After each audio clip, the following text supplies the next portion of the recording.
Xin chào các bạn, Tina đã quay trở lại với một video hướng dẫn kiểu makeup sang trọng theo phong cách Baroque. Phong cách trang điểm Baroque mang lại vẻ đẹp quý phái và cổ điển. Tina đã lấy cảm hứng từ các bộ sưu tập thời trang của thương hiệu Dolce Gabbana để tạo ra makeup look này cho các bạn. Bây giờ chúng ta cùng bắt đầu trang điểm nhé!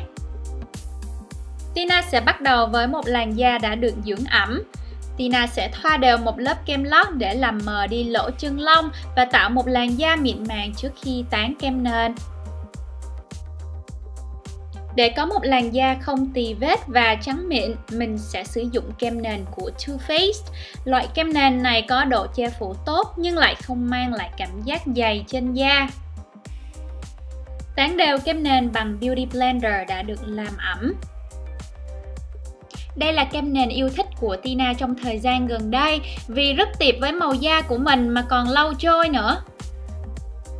Khi tán kem nền bằng Beauty Blender, mình thường hay bỏ sót các góc nhỏ trên mặt.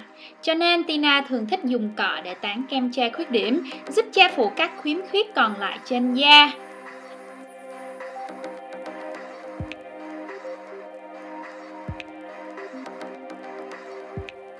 Phong cách trang điểm này thường đi kèm với một làn da được phủ phấn hoàn hảo. Tina sẽ sử dụng phương pháp baking đơn giản để giúp cố định lớp kem nền lâu trôi và mịn màng hơn. Đầu tiên là phủ phấn bằng bông phấn và dùng cọ phủ nhẹ đi các lớp phấn dư thừa. Chúng ta sẽ có được một làn da hoàn hảo.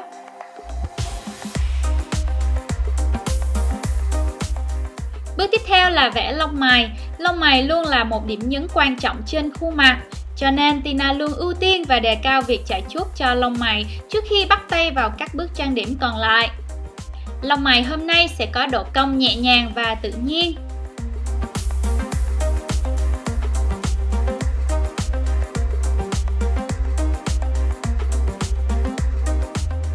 Bây giờ chúng ta bắt đầu trang điểm mắt nhé. Dùng ngón tay tán đều phấn mắt màu nâu caramel lên khắp bầu mắt.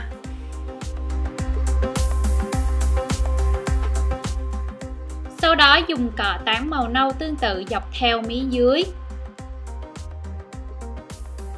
Với màu sô-cô-la đậm, dùng cọ tán đều vào hốc mắt để tăng độ sâu cho đôi mắt thêm quyến rũ.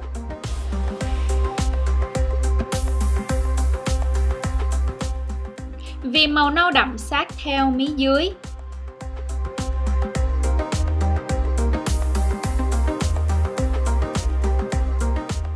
Tán màu đỏ nung vào phần đuôi mắt.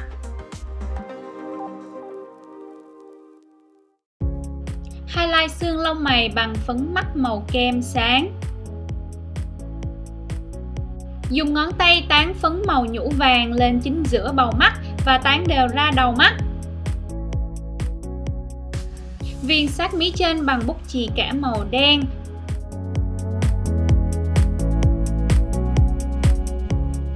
Và kéo dài một tí ở phần đuôi mắt. Để đường viền thêm sắc nét, mình dùng chì nước vẽ một đường eyeliner xích lên ở phần đuôi mắt.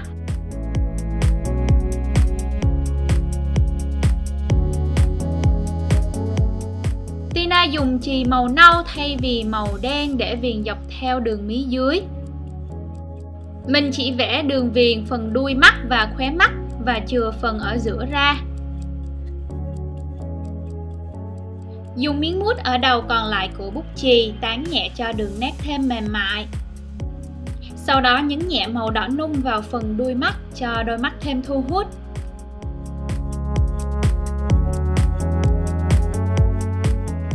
Với bút chì màu nhũ vàng, tô nhẹ lên giữa bầu mắt.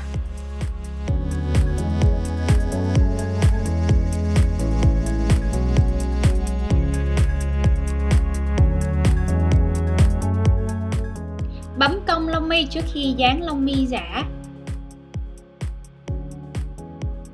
Tina chọn một hàng mi giả cong và dài cho phong cách trang điểm hôm nay.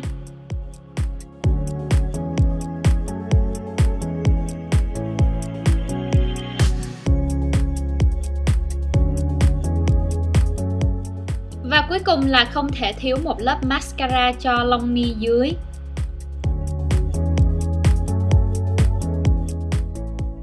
Tina dùng phấn bronzer nhấn vào hốc má để tăng thêm đường nét cho khuôn mặt. Gò má góc cạnh và sắc nét là điểm nhấn của phong cách trang điểm này.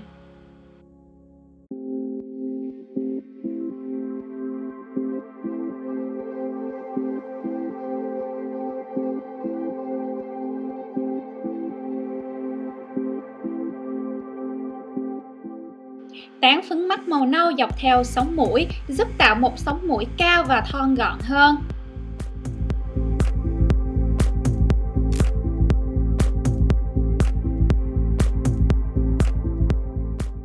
Sau đó highlight sống mũi bằng phấn mắt màu kem.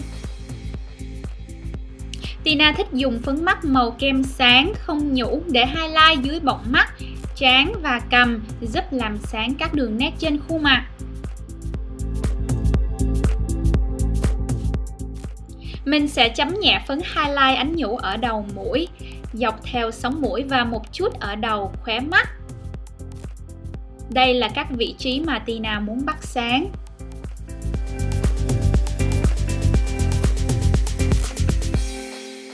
Hôm nay Tina chọn một tông màu phấn má cam nhạt, nhẹ nhàng vừa đủ để làm ấm và hài hòa cho tổng thể gương mặt.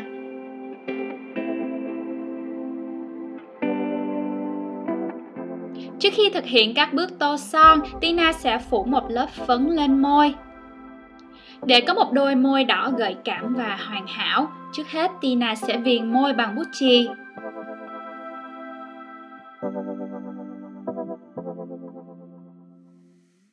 Tô son màu đỏ đậm đòi hỏi chúng ta một sự tỉ mỉ để tránh bị lem hoặc viền quá tay. Hôm nay Tina dùng thỏi son đỏ trong bộ sưu tập vai lipstick của Urban Decay màu Bad Blood. Phải nói đây là thỏi son đỏ mình tâm đắc nhất từ trước đến nay. Màu son mịn màng, màu sắc lên chuẩn và phù hợp với làn da châu Á.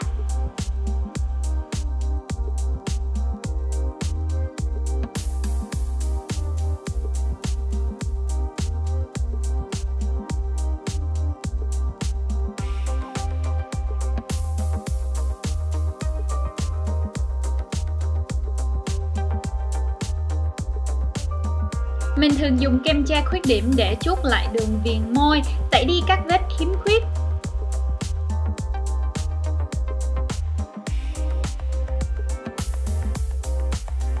Và cuối cùng là chấm một ít phấn highlight ánh nhũ lên nhân trung để bắt sáng và làm đôi môi thêm nổi bật.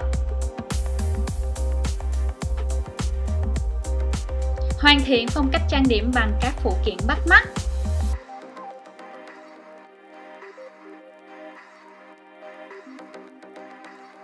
Vậy là chúng ta đã thực hiện xong các bước trang điểm cho phong cách Baroque, sang trọng và quyến rũ. Đây là một phong cách trang điểm hoàn hảo cho các dịp tiệc tối, giúp các bạn tăng thêm sự lôi cuốn và gợi cảm.